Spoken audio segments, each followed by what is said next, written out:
نوجوان کہنے لگا اللہ کے نبی مجھے زنا کی اجازت دیجیے. اب یہ بھی تازہ جاہلیت سے نکل کے آئے تھے. بعض گناہ آہستہ آہستہ چھٹتے ہیں. مجمع میں کھڑا ہو کر کہنے لگا اللہ کے نبی زنا کرنے کی اجازت دیجیے. صحابہ نے مڑ کے دیکھا کون بدتمیز ہے, کون غصاق ہے, اور کئی کے تو ہاتھ تلواروں کے دستے پر چلے گئے. آپ نے کہا خاموش, اس کو آگے آنے دو. وہ نوجوان تھا, آگے آگے اپنے قریب بٹھایا. کہا نوجوان کیا کہا تم نے, کس چیز کی اجازت مانگی؟ اللہ کے نبی زنا کرنے کی, مجھے زنا کی اجازت دیجیے. اللہ کے نبی صلی اللہ علیہ وسلم امام کائنات, معلم, سب سے پہلے جو بچہ تقریر کر رہا تھا, اللہ تعالیٰ اس کے علم میں اضافہ فرمائے. بڑی پیاری تقریر کی اس نے.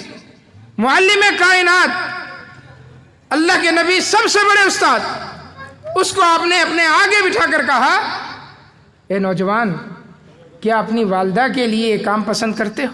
اللہ اللہ, کہ تمہاری والدہ کے ساتھ کوئی زنا کرے؟ نہیں نہیں اللہ کے نبی, نہیں نہیں. کیا تم اپنی بہن کے لیے پسند کرتے ہو تمہاری بہن کے ساتھ کوئی زنا کرے؟ نہیں نہیں یا رسول اللہ بالکل بھی نہیں. کیا تم بیٹی کے ساتھ, اپنی بیٹی کے ساتھ پسند کرو گے کہ کوئی یہ کام کرے؟ نہیں یا رسول اللہ قطعاً نہیں.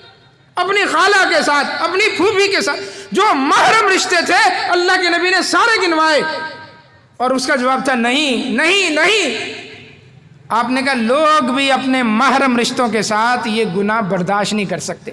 تم کسی کے ساتھ زنا کرو گے, کسی کی ماں ہوگی یا بہن ہوگی یا بیٹی ہوگی یا کسی کی خالہ ہوگی یا پھوپھی ہوگی, لوگ بھی اپنے محرم رشتوں کے ساتھ اس طرح کا گناہ پسند نہیں کرتے, تو تم کیسے اس کی اجازت لے رہے ہو؟ سمجھ آ گئی, سر جھکا دیا. اللہ کے نبی مجھے معاف کیجئے, اللہ سے میرے لیے دعا کیجئے کہ اللہ میرے گناہ کو معاف فرمائے.